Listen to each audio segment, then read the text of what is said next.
हाँ बेटा, बहुत से लड़के अंधी मारते हैं, सोचते हैं कि हमको नंबर मिल जाएगा। ये ध्यान रहे कि अंधी मारने से आपको नंबर परीक्षा में नहीं मिलेंगे। है बात सुनो। अब हमने टेस्ट लिया, अब लड़कों ने क्या लिखा देखिए, कीपिंग क्वाइट का हमने सेंट्रल आइडिया दिया और 60 क्वेश्चन लिखने के दिए थे।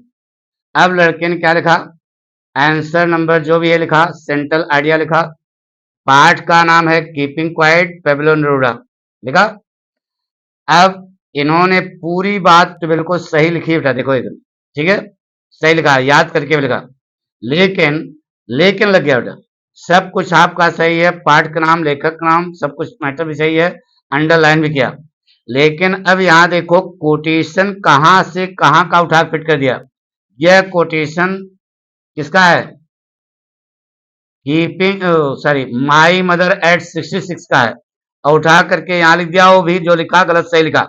तो अब आप ये सोचो कि कॉपी भरने से, पन्ना भरने से आपको नंबर मिलेगा, ऐसा नहीं, बहुत बड़ी गलती है।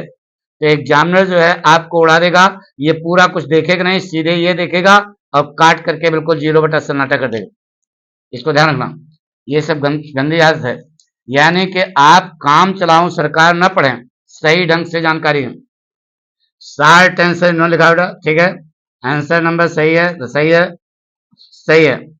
Alphonse doubt the last station सही लिखा है इन्होंने, चलो ये तो सही है। अब बताया था कि दोबारा ये लिखने की कोई जरूरत नहीं बेटा, question A answer A, question B answer B, ये लिखने की कोई जरूरत नहीं थी, चूंकि ऊपर हेडिंग पढ़ चुकी, 3 क्वेश्चन आएंगे, 2 शार्ट करने होंगे, तो जो भी आप कर रहे हो, ए कर रहे हो, सी कर रहे हो, उसको यहीं पे लिख दो, बाकी यहाँ हेडिंग पड़ी है, कॉपी रंगने से काम नहीं चलेगा, यानी कि आपको प्रेजेंटेशन जोरदार देना है।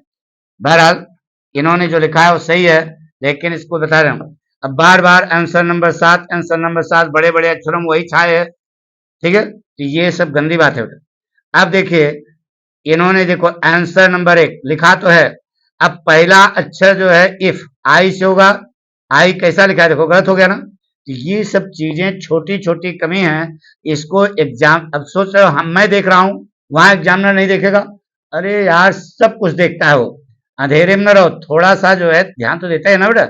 और दूसरी चीज, इसमें पाठ का नाम, लेखक का नाम भी नहीं आया, तो थोड़ा ये स्टैंडर्ड नहीं बेटा, ठीक है, मजा नहीं आई। इसमें भी वही लिखा, इसमें भी स्टैंडर्ड नहीं है, तो ये सब चीजें ध्यान रखना, ये सब कमियां हैं। अब इन्होंने यहाँ लॉन्ग आंसर लिखा, घुटन्ना जैसे लेके स्याही को करिया करिया घुटा रहे हो, हमने कहा था केवल आंसर नंबर जो लिखोगे या अंडरलाइन होगा, इसको अंडरलाइन करने की जरूरत नहीं है, इन्होंने पूरा दुई दुई बार अंडरलाइन किया, ये सब गलत बात है बेटा। इतना बताने के बावजूद भी आप गलती कर रहे हो, तो बताइए कैसे एग्जामिनर प्रभावित होगा।